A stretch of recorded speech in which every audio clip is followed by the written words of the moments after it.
இந்நாள் இனிய நாளாக அமைய ராமானுஜர் திருவடியை பற்றி பரந்தாமனை அறிவோம். இன்று நாம் காண இருப்பது 4வது வார்த்தை. தசமுகனை செற்றேனோ பிராட்டியைப் போலே என்று சொல்லி அந்த சிறிய பெண் கதையை ஆரம்பித்தாள். தசமுகன் என்றால் 10 தலை கொண்ட ராவணன். அந்த ராவணன் சீதையின் மேல் ஆசை கொண்டு ராமர் இல்லாத சமயம் பிராட்டியை அபகரித்து அசோகவனத்தில் சிறை வைத்தான். அப்பொழுது ராவணன் சீதையிடம், நீ ராமரை விட்டுவிட்டு என்னிடம் வந்துவிடு. நான் மிகவும் பலசாலி. பல தெய்வங்கள் என்னிடம் தோற்றுவிட்டன. உனக்கு என்னுடைய எல்லா சொத்துக்களையும் தருகிறேன். நீ என்னுடைய பட்ட மகாராணியாக இருக்கலாம். பல வேலையாட்கள் உனக்கு பணிவிடை செய்ய வைக்கிறேன் என்று பல ஆசை வார்த்தைகளை சீதையிடம் கூறினான். இதையெல்லாம் கேட்ட சீதை கண்கள் சிவக்க பக்கத்தில் இருக்கும் ஒரு புல்லை எடுத்து அவன் முன்னே போட்டு, ராவணா, நீ இந்த புல்லுக்கு சமம் என்றாள். இதனால் ராவணனுக்கு கோபம் வந்தது.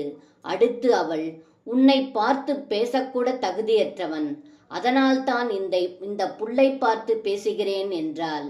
இந்த புல் உன்னை விட உயர்ந்தது. ஏனென்றால் இது இன்னொருவனின் மனைவியின் மீது ஆசைப்படவில்லை. நீ உன் பலத்தையும் பணத்தையும் காட்டி என்னை வலையில் விழ வைக்க பார்க்கிறார். அதெல்லாம் என் ராமருக்கு முன் ஒரு புல்லுக்கு சமம். இந்த புல்லை கிள்ளி எறிவது போல ராமர் உன்னை கிள்ளி எறிவான் என்றால், உன்னை நானே என் சக்தியால் எரிக்கவும் முடியும், நானே என்னை காப்பாற்றிக் கொள்ளவும் முடியும். நீ திருந்துவாய் என்று நம்புகிறேன். அது மட்டுமல்லாது என் கணவர் ராமர் இருக்கும் பொழுது அவரை மீறி உன்னை தண்டிக்க மாட்டேன். அவரே என்னை காப்பாற்றுவார் என்றாள்.